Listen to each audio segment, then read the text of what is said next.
ಈಗ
ರಾಜ್ಯ ಅಧ್ಯಕ್ಷರಾದಂಥ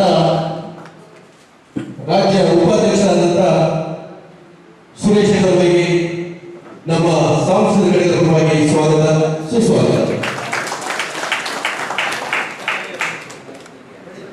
ಅದೇ ರೀತಿಯಾಗಿ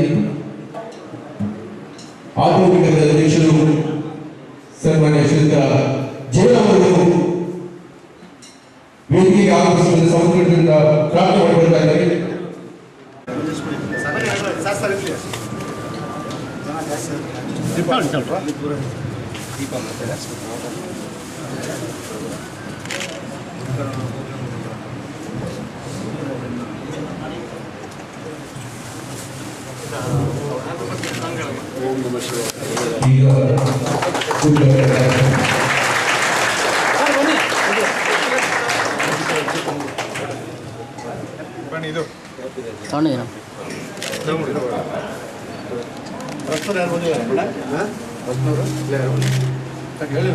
ಅಲ್ಲಿ ಲೇಟ್ ಆಯ್ತಂತೆ ಕರೆಕ್ಟ್.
ರಂಗಕಲಿ ವೆಂಕಟರಾದ ಕೃಷ್ಣಮೂರ್ತಿ ಅವರಿಗೆ ಧನ್ಯವಾದಗಳು. ಈಗ ಮತ್ತೊಬ್ಬ ರಾಜ್ಯಾಧ್ಯಕ್ಷರಾದಂತಹ ಅಶೋಕ್ ಕುಮಾರ್ ಅವರು ಆಗಮಿಸಿದ್ದಾರೆ. ಅವರಿಗೆ ನಮ್ಮ ಸಾಂಸ್ಕೃತಿಕ ಘಟಕದ ಪರವಾಗಿ ತುಂಬ ಹೃದಯದ ಸ್ವಾಗತ ಸುಸ್ವಾಗತ. ಹಾಗೂ ವಕೀಲರ ಘಟಕದಿಂದ ನಟರಾಜ್ ಅವರು ಆಗಮಿಸಿದ್ದಾರೆ. ಅವರಿಗೂ ಸಹ ಸಾಂಸ್ಕೃತಿಕ ಘಟಕದ ಪ್ರಮುಖರಾದಂತಹ ಅಶೋಕ್ ಕುಮಾರ್ ಅವರು ವೇದಿಕೆಗೆ ಆಗಮಿಸಬೇಕೆಂದು ನಮ್ಮಲ್ಲಿ ಕೆಳಗೆ ಪ್ರಾರ್ಥನೆ. ದಯಮಾಡಿ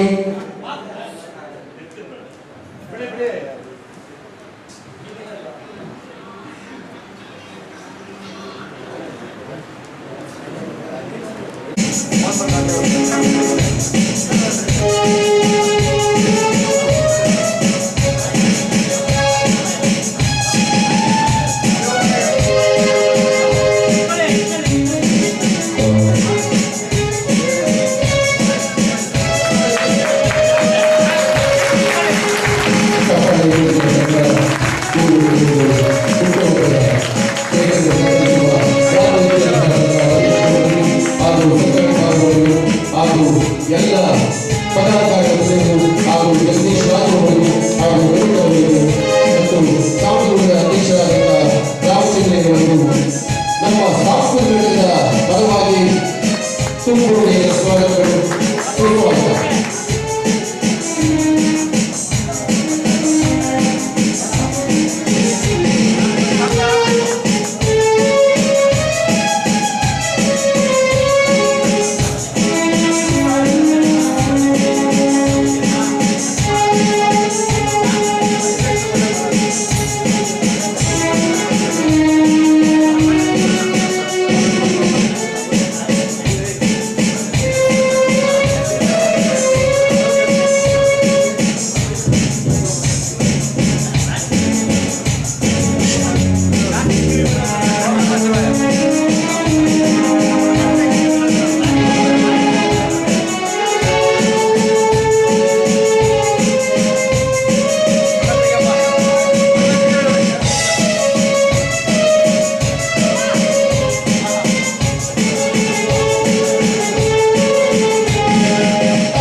ಬೆಂಗಳೂರು ಸಾಂಸ್ಕೃತಿಕ ಬೆಂಗಳೂರು ಅಧ್ಯಕ್ಷರಾದ ಕೃಷ್ಣಮೂರ್ತಿ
ಪದ್ಮಭೂಷಣ ಡಾಕ್ಟರ್ ರಾಜ್ಕುಮಾರ್. ಹೀಗೆ ಡಾಕ್ಟರ್ ರಾಜ್ಕುಮಾರ್ ಅವರು ಮಾಡದ ಪಾತ್ರ ಇಲ್ಲ, ಹಾಡು ಮುಟ್ಟದ ಸೊಪ್ಪಿಲ್ಲ ಅಂತೇಳಿ ಪೌರಾಣಿಕವಾದ್ರು, ಐತಿಹಾಸಿಕವಾದ್ರು ಅಥವಾ ಸಾಮಾಜಿಕವಾದ ಯಾವುದೇ ಪಾತ್ರಗಳನ್ನು ಕೂಡ ಡಾಕ್ಟರ್ ರಾಜ್ಕುಮಾರ್ ಅವರು ನಿರಂತರವಾಗಿ ಮಾಡ್ತಾ ಇದ್ದಂಥ ವ್ಯಕ್ತಿ. ಡಾಕ್ಟರ್ ರಾಜ್ಕುಮಾರ್ ಅವರು ಕೇವಲ ಎಲ್ಲೋ ನಟನೆಯನ್ನಷ್ಟೇ ಮಾಡ್ಕೊಂಡಿರಲಿಲ್ಲ. ಅವರ ನಟನೆಯ ಜೊತೆ ಈ ರಾಜ್ಯಕ್ಕೆ ಒಂದು ಸಂದೇಶವನ್ನು ಕೊಡುವಂತ ಪ್ರಯತ್ನವನ್ನು ಕೂಡ ಮಾಡ್ತಾ ಇದ್ರು. ಆಗಿನ್ನೂ ಕನ್ನಡ ಹೋರಾಟ ಆರಂಭದ ದಿನಗಳು, ಕನ್ನಡ ಚಳವಳಿ ಪ್ರಾರಂಭವಾಗಿದ್ದೇ ಬ್ರಿಟಿಷರು ಹಾಕಿದ್ದಂಥ ಒಂದು ಸ್ಯಾನ್ಫೋರ್ಡ್ ಕಲ್ಲನ್ನು ಒಡೆಯುವುದರ ಮೂಲಕ 1963ರಲ್ಲಿ ಇವತ್ತೇನು ಕೆಂಪೇಗೌಡ ಪ್ರತಿಮೆಯನ್ನು ನಿಲ್ಲಿಸಿದ್ದೀವಿ, ಆ ಕೆಂಪೇಗೌಡ ಪ್ರತಿಮೆಯನ್ನು ನಿಲ್ಲಿಸಿದ್ದಂಥ ಜಾಗದಲ್ಲಿ ಬ್ರಿಟಿಷ್ ಮುಟ್ಟುವಂತ ಒಂದು ಪ್ರಕರಣ. ಅಲ್ಲಿ ದೇವೇಗೌಡರು ಮತ್ತೆ ರಾಜ್ಕುಮಾರ್ ಎಲ್ಲರೂ ಕರೆಸಿ ಅಲ್ಲಿ ಒಂದು ಜಾಹೀರಾತಿಗೆ ಅಂಕಿನಿಯರು ಕೊಡ್ತಾ ಇದ್ದಾರೆ. ಆ ಸಂದರ್ಭದಲ್ಲಿ ದೇವೇಗೌಡರು ಚಪ್ಪಲಿನೇ ಹಾಕೊಂಡು ಹಸುವನ್ನು ಮುಟ್ಟರು. ಆದರೆ ರಾಜ್ಕುಮಾರ್ ಅವರು ಚಪ್ಪಲಿಯಿಂದ ದೂರ ಬಿಟ್ಟು ಹಸುವನ್ನು ಮುಟ್ಟಿ ನಿಜವಾಗ್ಲೂ ಅಂತಹ ಒಬ್ಬ ದೈವಿಕ ಆಸ್ತಿಕ ಈ ನಾಡಿನ ಸಂಸ್ಕೃತಿಯ ಪರಂಪರೆ ಹಸುವಂತ ದೇವರು ಅನ್ನುವಂಥ ಒಂದು ಅಪರೂಪದ ಗಣಿಯೇ ಡಾಕ್ಟರ್ ರಾಜ್ಕುಮಾರ್ ಅವರು. ಮತ್ತೊಂದು ಸಾರಿ ಮೈಸೂರಿನ ಗುರಿ ಚಿತ್ರದ ಸಂದರ್ಭದಲ್ಲಿ ಸುಜಾತ ಹೋಟೆಲ್ನಲ್ಲಿ ತಂಗಿದಂತ ಡಾಕ್ಟರ್ ರಾಜ್ಕುಮಾರ್ ಅವರು ಊಟವನ್ನ ನಾವು ಹೇಗೆ ಅಗರ್ಭ ಶ್ರೀಮಂತ ಈ ನಾಡಿನಲ್ಲಿ ಗೌರವಿತ ವ್ಯಕ್ತಿ ಅವರು ಟೇಬಲ್ ಮೇಲೆ ಕೂತ್ಕೊಂಡು ಊಟಕ್ಕೆ ಆ ಚಾಪ ಹಾಸ್ಕೊಂಡು ಆ ಚಕ್ರ ಬಟ್ಟಿಲು ಅಂತ ಹೇಳಿ ಹೇಳಿರೋದು ಅಲ್ಲಿ ಕೂತ್ಕೊಂಡು ಆ ಊಟವನ್ನ ಆ ಮಾಂಸಾಹಾರವನ್ನು ಸೇವಿಸಿ ಆನಂದ ಕೊಡುವಂತ ರೀತಿ ಈ ನಾಡಿನ ಒಬ್ಬ ರೈತರ ಮಗನ ಒಂದು ಮೇಳಿಕೆ ಆಗಿತ್ತು. ಜೊತೆಗೆ ಇತ್ತೀಚಿನ ನಟರುಗಳು ಏನು ಉಳ್ಕೊಂಡು ಒಂದು ಹಸು ಎತ್ತಿನ ಗಾಡಿ ಹೊಡೆಯಪ್ಪ ಅಂತ ಕೊಟ್ರೆ ಚಾವಟಿ ಯಾವ ಬೀಸ್ತಿರ್ತಾರೆ, ಹಸುಗಳನ್ನ ಬೇರೆ ಕಡೆ ಚುಕ್ತಾ ಇರ್ತಾರೆ. ಆದ್ರೆ ರಾಜ್ಕುಮಾರ್ ಆಗಿರಲಿಲ್ಲ. ಉಳ್ತಾ ಇದ್ದಂತ ರಾಜ್ಕುಮಾರ್ ಅಂದ್ರೆ ಆ ನೇರ ಗೆರೆಗೆ ಸಣ್ಣ ಮಾಡಿಕೊಂಡು ಆ ಗೆರೆಗೆ ಏನದು ಆ ಗರಿಕೆಗೆ ಸಣ್ಣ ಮಾಡಿಕೊಂಡು ಹಸುಗಳು ಸಣ್ಣ ಮಾಡಿಕೊಂಡು ಆ ಪ್ರಥಮ ಗೆರೆಯನ್ನು ಹೊಡೆದಿದ್ದಂತ ರೀತಿ ಯಾವುದೇ ರೈತ ಅಂತ ರೈತರ ಕುಟುಂಬದಿಂದ ಬಂದಂತ ಒಬ್ಬ ಹಾಡುಗಾರಿಕೆ ತಗೊಂಡ್ರೆ ಹಾಡುಗಾರಿಕೆಯಲ್ಲಿ ರಾಷ್ಟ್ರಭಾಷೆಯನ್ನು ತೆಗೆದುಕೊಂಡದ್ದು ಒಬ್ಬ ಗಾಯಕ ನಾಯಕ ಸಂಸ್ಕೃತಿಯ ಬಿಂಬ ಇಡೀ ರಾಷ್ಟ್ರದ ಎಲ್ಲ ಚಲನಚಿತ್ರರಂಗದಲ್ಲಿ ಮೇಲುಗತ್ತಿದ ವ್ಯಕ್ತಿತ್ವ ಉಳ್ಳಂತವರು ಮತ್ತೆ ಶ್ರೇಷ್ಠ ಜೀವನವನ್ನು ನಡೆಸಿದಂತವರು. ಅವರ ಬದುಕು ಇಡೀ ನಾಡಿನಲ್ಲಿ ಕನ್ನಡತನವನ್ನ ಬಿಂಬಿಸಿದಂಥದ್ದು. ಆ ಮೈಯೂರಿನಲ್ಲಿ ಕತ್ತಿಯನ್ನು ಹಿಡಿದು ನಿಂತು ನಾನೆಂಬುದು ನಿಮಗಾಗಿ ಕಣ್ಣೀರನ್ನು ಒರೆಸುವಂತ ರೀತಿ ಕೃಷ್ಣದೇವರಾಯ ನಾವೆಲ್ಲ ಅಂದ್ಬಿಟ್ಟು ಕೃಷ್ಣದೇವರಾಯ ಹೇಗಿದ್ದರು ಮಯೂರ ಹೇಗಿದ್ದರು ಅಂತ ರಾಜ್ಕುಮಾರ್ ನಮಗೆ ಕೃಷ್ಣದೇವರಾಯ ಅಂದ್ಬಿಟ್ಟು ಡಾಕ್ಟರ್ ರಾಜ್ಕುಮಾರ್ ಅವರ ಬಗ್ಗೆ ಮಾತಾಡಲಿಕ್ಕೆ ಎಷ್ಟು ಗಂಟೆಗಳಾದರೂ ಸಾಕಾಗೋದಿಲ್ಲ. ಅವ್ರ ಬಗ್ಗೆ ಒಂದು PhD ಮಾಡಿದ್ರು ತಪ್ಪೇನಿಲ್ಲ. ಆಗದು ಎಂದು ಕೈಲಾಗದು ಎಂದು ಕೈಗೊಟ್ಟಿಟ್ಟಿರ್ತಾರೆ, ಸಾಗದು ಕೆಲಸವು ಮುಂದೆ ಅಂತ ಈ ನಾಡಿನ ಜನರನ್ನ ಜಾಗೃತಿಯನ್ನ ಎಚ್ಚರಿಕೆಯನ್ನ ಹಾಡಿನ ಮೂಲಕ ಕೊಟ್ಟಂತ ಈ ನಾಡಿನ ಏಕೈಕ ವ್ಯಕ್ತಿ ಅಂದ್ರೆ ಅದು ಡಾಕ್ಟರ್ ರಾಜ್ಕುಮಾರ್ ಅವರು ಅಂತ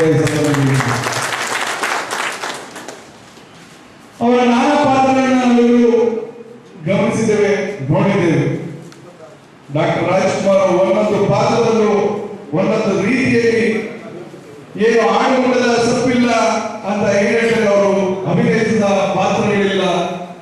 ಇವತ್ತು ರಾಜ್ಕುಮಾರ್ ನಾವು ಯಾಕೆ ಹೋಗ್ತೀವಿ, ರಾಜ್ಕುಮಾರ್ ನಾಡಿಗೆ ಏನ್ ಕೊಟ್ಟರು ಅಂತ ಕೆಲವು ಪ್ರಶ್ನೆಯನ್ನ ಮಾಡ್ತಕ್ಕಂಥ ನಾನು ಕೇಳಿದ್ದೆ.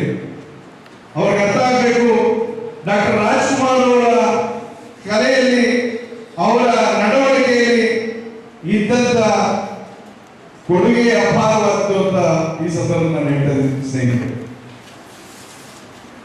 ಅವರ ಪಾತ್ರವನ್ನು ಗಮನಿಸಿದ್ರ ಹಿರಣ್ಯಕಶಿಪುನ ಪಾತ್ರ ಯಾವ ರೀತಿ ಭಕ್ತ ಪ್ರಹ್ಲಾದ ತನ್ನ ಮಗ ಆದರೂ ಅವರ ನಡನೆಯಲ್ಲಿ ಯಾವ ರೀತಿ ಇವತ್ತು ಹಿರಣ್ಯಕಶಿಪುನ ಒಂದು ಕಲ್ಪನೆ ಅಂತಂದ್ರೆ ನಮಗೆ ಡಾಕ್ಟರ್ ರಾಜ್ಕುಮಾರ್ ಅವರ ಹಿರಣ್ಯಕಶಿಪುನ ಕಲ್ಪನೆಯನ್ನು ನಾವು ನೋಡ್ತಕ್ಕಂಥದ್ದು.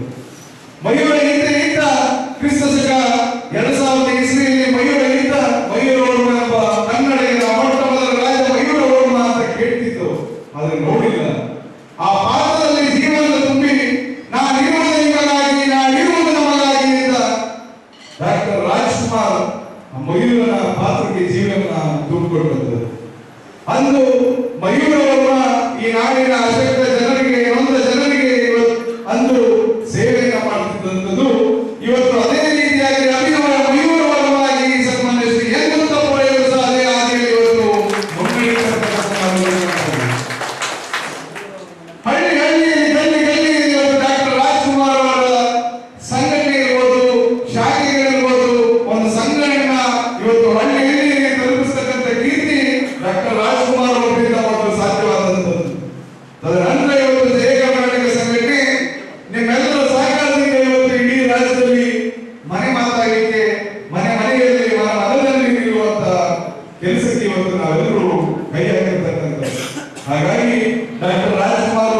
ಈಗ ನಮ್ಮ ಬೆಂಗಳೂರು ಜಿಲ್ಲೆಯ ಪದಾಧಿಕಾರಿಗಳ ಸಭೆ ಮತ್ತೆ ಘಟಕಗಳ ಪದಾಧಿಕಾರಿಗಳ ಸಭೆ ಇರೋದ್ರಿಂದ ಸಮಯದ ಅಭಾವದಿಂದ ನನ್ನ ಮಾತನ್ನ ಇಲ್ಲಿ ಒಟ್ಟುಗೂಡಿಸಿ ಮತ್ತೊಮ್ಮೆ ಭಾಷಣವನ್ನ ಮಾಡೋಣ ಅಂತ ಹೇಳ್ತಾ ತಮ್ಮೆಲ್ಲರಿಗೂ ಒಂದು ನನ್ನ ಮಾತು ಮುಗಿಸ್ತೀನಿ.